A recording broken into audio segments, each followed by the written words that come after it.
ওয়া সিয়ামিন ওয়া সাদাকা। আমার উম্মতের ভিতরে সবচেয়ে অভাবী, নিঃস্ব আর ফকির হলো ওই মানুষটা যে কিয়ামতের ময়দানে অনেক নামাজ নিয়ে, অনেক রোজা নিয়ে, অনেক দান সদকা নিয়ে উপস্থিত হবে। আল্লাহর হক আদায়ে কোনো ত্রুটি করে নাই, কিন্তু ত্রুটি করেছে বান্দার হক আদায়ে। কদ শাতামা হাযা, কাউকে গালি দিয়েছে। ওয়াকাদ আকালা মালা হাযা, কারোর মাল অন্যায় ভাবে ভক্ষণ করেছে।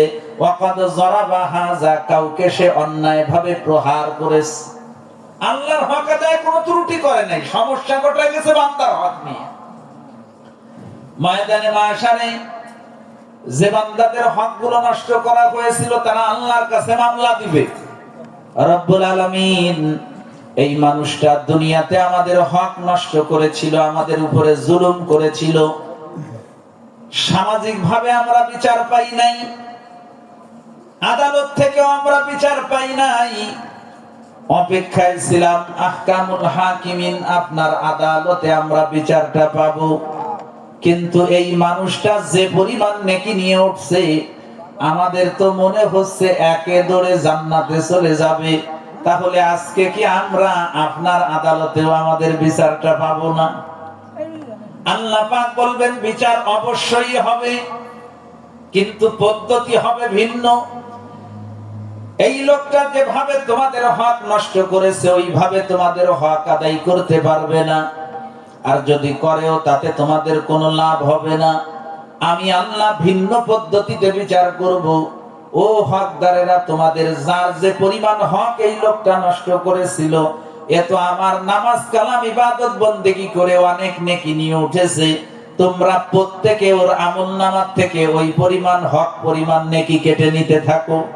হকদাররা ওর আমলনামা থেকে নেকি কেটে নিতে থাকবে। এক পর্যায়ে দেখা যাবে নেকি শেষ, এখনো হকদারদের লম্বা সিরিয়াল। বাকি হকদারদেরকে আল্লাহ পাক বলবেন তোমাদের নেকি নেওয়ার প্রয়োজন নাই, তোমাদের ঘাড়ে তো গুনাহ আছে, তোমরা তোমাদের হক উসুল করার জন্য নিজেদের ঘাড়ের গুনাহগুলো ওর ঘাড়ে চাপায় দাও। তখন তারা নিজেদের হক উসুল করার জন্য ওর ঘাড়ে গুনাহ চাপায় দেবে।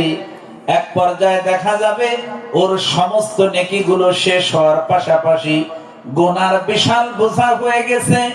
নবীজি বলেন সুম্মা তুরিহা ফিন্নার, অতঃপর ওই লোকটাকে অধোমুখী করে জাহান্নামে নিক্ষেপ করা হবে। নবীজি বললেন সাহাবায়ে কেরাম, তোমরা তো মনে করেছো যার টাকা পয়সা নাই সে আসল ফকির। আসল ফকির সে না, আসল ফকির হলো ওই মানুষটা যে দুনিয়াতে বান্দার হক নষ্ট করে যাওয়ার কারণে, নামাজ কালাম ইবাদত বন্দেগীর মাধ্যমে অনেক নেকি নিয়ে যাওয়ার কারণে বান্দার হকগুলো আদায় করতে করতে সমস্ত নেকি শেষ হয়ে গুনার বিশাল বোঝা মাথায় নিয়ে জাহান্নামে যাবে।